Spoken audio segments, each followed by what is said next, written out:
गुरु रूपी सार संगत के चरणों में प्रणाम। नूरी स्वरूप पूर्ण गुरु का, सतगुरु का नूरी स्वरूप, इसे इंग्लिश में कहेंगे radiate form of the master. जीव की यात्रा में जीव को अपने सतगुरु का, पूर्ण गुरु का नूरी स्वरूप का दर्शन होना जो है यह बहुत जरूरी है।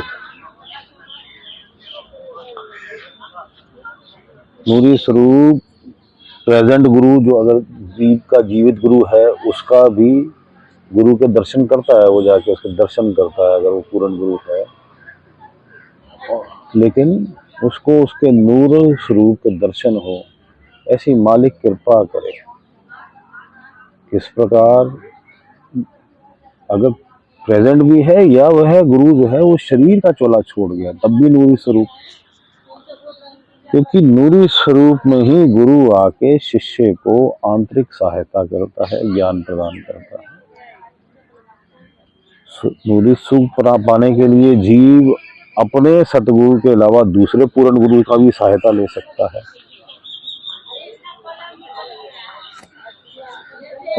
आगे चल के जब इंटरनल जो है वह अपने पूर्ण गुरु के, अपने सतगुरु के दर्शन कर लेता है तो फिर सतगुरु सहायक हो जाता है, या किसी एडवांस शिष्य की सहायता भी ले सकता है।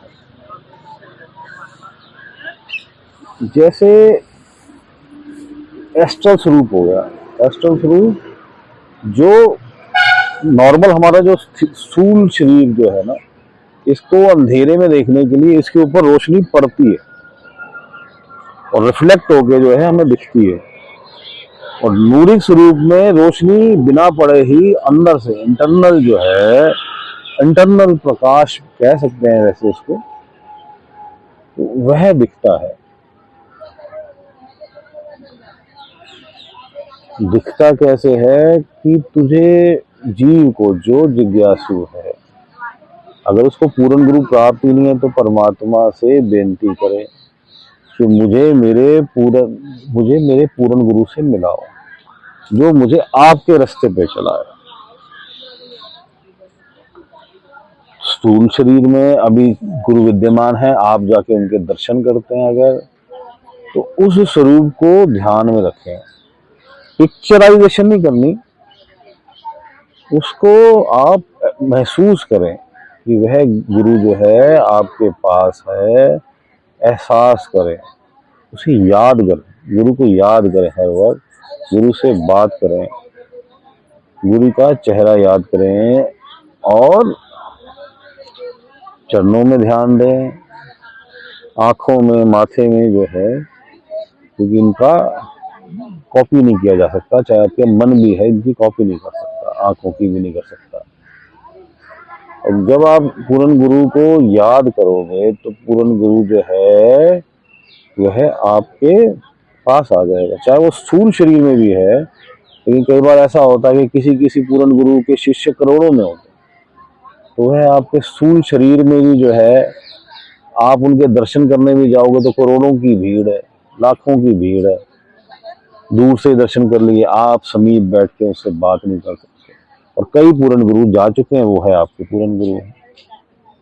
तो गुरु जो है इस मार्ग में, अंतर यात्रा में, निज धाम की यात्रा में, कुल मालिक की यात्रा में इंटरनल हेल्प करता है। यह दर्शन आपको अपने शरीर के बाहर भी हो सकते हैं और शरीर के अंदर भी हो सकते हैं। और आपने अगर अभ्यास करना है तो कहाँ करना है? थर्ड आई सेंटर पे गुरु के दर्शनों का अभ्यास करना। लेकिन अपने आप को रूढ़िवादी मत बनाओ, क्योंकि बहुत बार ऐसा हो जाता है कि आपको ये मालूम भी नहीं, जो आत्मा है ये चिन्हित हो जाती है कि इस आत्मा को जो ये वाला सतगुरु जो है वो लेके जाएगा। चिन्हित मतलब मार्क्ड सोल, सोल की मार्किंग हो गया। और अब दूसरा, अगर आपको पूर्ण गुरु मिल गया, आप उसकी हेल्प ले सकते हो। मेरे देखने में एक बार आया था ऐसा केस कि एक जीव जो है, एक गुरु जो है उसके मार्क्स थे, क्योंकि 500 साल, लगभग 500 साल पूर्व जो है वो पूर्व जन्मों से उसके जो पूर्ण गुरु थे वो दूसरे थे, बहुत पहुंचे हुए संत। किसी कारणवश वह जीव यात्रा में कहीं जाके आगे अटक गया। इस जीवन में उसको बाबा सावन सिंह जी मिले, वो पूर्ण गुरु मिले, और वह उसने उनको पुकारा कि आप मेरी मदद करें। गुरु स्वरूप में वो आए, उस जीव को जहां वो अटका था वहां से ले गए। हालांकि वह उनका जो है चिन्हित आत्मा नहीं थी, उसकी ड्यूटी परमात्मा ने दूसरे सतगुरु की लगा रखी थी। और जाके सचखंड के दरबार के बाहर वह रुक गए, और जो उस जीव का पूर्व जन्मों का जो गुरु था और जिसका वो मार्ग सोल था, जो जीव जो था जिसका वो चिन्हित आत्मा थी, उस आत्मा को वह गुरु आए, उन्होंने बाबा सावन सिंह जी से वो आत्मा ली और सचखंड का दरबार पार करा दिया। नियम क्या है कि मार्ग सोल जो है या चिन्हित जो आत्मा है उसको, उसका जो परमात्मा ने तय कर दिया ये गुरु है, वो ही सचखंड के दरबार में ले जाएगा, सतलोक में ले जाएगा, सतपुरुष के दरबार में ले जाएगा। हो गया नियम पूरा। गुरु वहां पे पूर्ण गुरुओं में आपस में कोई भेद नहीं है। वह हर जीव, क्योंकि वो हर प्राणी से प्रेम करता है, और सारा संसार ही परमात्मा है, और सब पूर्ण गुरु ही एक है। काल के प्रभाव से हमें अलग अलग दिख रहे हैं, सब एक है। तो कोई भी गुरु जो है, जो चाहे वो प्रेजेंट फॉर्म में हो, चाहे वो जा चुका है, वह जीव को सहायता करने में इनकार नहीं करता। आप किसी और गुरु के मार्ग सो रहे हैं और आपको यहाँ पे अगर पूर्ण गुरु शरीर रूप में दूसरा मिला, तो वह जो है वह आपकी सहायता करने से, अगर वह पूर्ण गुरु है तो आपकी सहायता करने से इनकार नहीं करेगा, उसी प्रेम भाव से करेगा। उसे ये नहीं है कि ये मेरा स्टूडेंट है, ये उसका है, ये उसका है।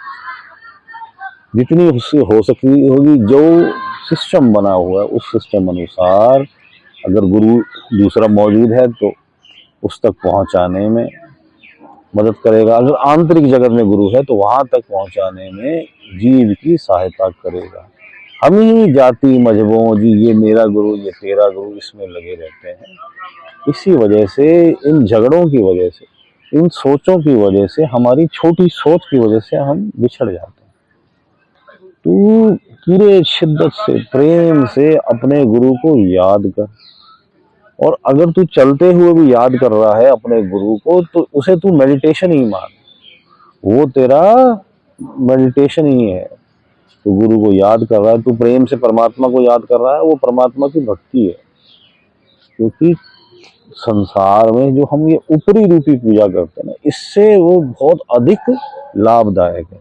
हम ये जो रीति रिवाजों के साथ ये फूल चढ़ा दिए, ये जोत चढ़ा दी, ये दिया जला दिया, इससे करोड़ों अरबों खरबों गुना जो तेरी प्रेम की, श्रद्धा की, आस्था की, विश्वास की, कि तुझे परमात्मा को तू याद करता है, वो उससे बहुत अधिक जो ना काम करती है।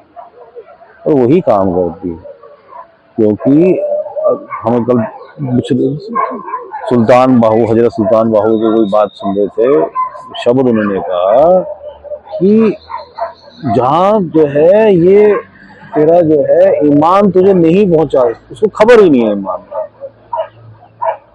क्यों खबर नहीं? क्योंकि संत चला गया और उसका प्योर थॉट जो है वो मौजूद होते हुए भी संसार ने उसको हटा के जो आडंबरों को महान बना दिया और झगड़े शुरू कर दिए। संतों में कभी कमी नहीं थी, कमी संसार में जो जीव बाद में आए, जो उन्होंने उसका ठेका ले लिया, भाई ये तो हमारा हो गया जी, उन्होंने उसकी फॉर्मेशन ही चेंज कर दी। कई बार तो ग्रंथों में भी चेंज कर देते हैं। तो भाई तू जो है क्या पहुंचाएगा? तुझे प्रेम पहुंचाएगा परमात्मा से। और गुरु क्या, गुरु परमेश्वर एक है जान। तो गुरु उसका प्रेम, उसको याद कर, गुरु को बार बार एहसास कर कि गुरु तेरे पास है। अगर गुरु शरीर रूप में तुझे मिला है तो उसको याद कर, अगर नहीं शरीर मिला वैसे मिला तो उसको याद कर। कई गुरुओं की फोटो मौजूद है तो इसको याद कर, लेकिन फोटो को बार बार विजुलाइज मत कर, वैसे उसको याद कर, वो तुझे दर्शन देगा, ये तू 100% सच मान। और वही स्वरूप जो है तेरी सहायता करेगा, वही दरबार खोलेगा, वही जो है तुझे बंकनाल से, त्रिकुटी से, तुझे हर लोक से, सहस्रार से पार कराएगा, तुझे शून्य से, महाशून्य से, भौर गुफा से पार कराएगा और सतपुरुष के दरबार में ले जाएगा, जन्म मरण के चक्र से छुड़ाएगा। वही तेरी महाप्रभु, क्योंकि वह परमात्मा स्वरूप है, कोई भेद नहीं है। राम कबीरा एक भय, कोई ना सके पहचाने। तो तू नूरी स्वरूप की जो है परमात्मा रूपी गुरु जो है उसका देखने का प्रयत्न कर, और कहाँ ध्यान करने की कोशिश कर, अपने थर्ड आई सेंटर में। और वैसे भी एहसास कर कि गुरु तेरे पास ही है, गुरु को तू समीप ही जान। गोविंद भाव भगत का भूखा, गुरु से प्रेम कर, गुरु से जितना प्रेम करेगा निस्वार्थ प्रेम कर, संसारिक इच्छाएं साइड में कर, रीति रिवाजों को साइड में रख और प्रेम की ज्योत जला, अपने अंदर प्रेम की ज्योत जला। तुझे परमात्मा के दर्शन होंगे, तुझे नूरू स्वरूप गुरु के दर्शन होंगे, और वही तेरी सहायता करेगा, वही तेरे को गाइड करेगा। अब हम मेडिटेशन में बैठते हैं। थर्ड आई सेंटर, तीसरा दिल, दोनों आंखों के बीच में पीछे करके परमात्मा का ध्यान करते हैं। और हमें अगर पूर्ण गुरु प्राप्त है तो उनके दर्शन करने की कोशिश करते हैं। और पूर्ण गुरु द्वारा अगर पंच नाम, सतनाम, विदेही नाम दिया हुआ है तो उसका सिमरन करते हैं। मालिक सबका भला करे, मालिक सबका भला करे।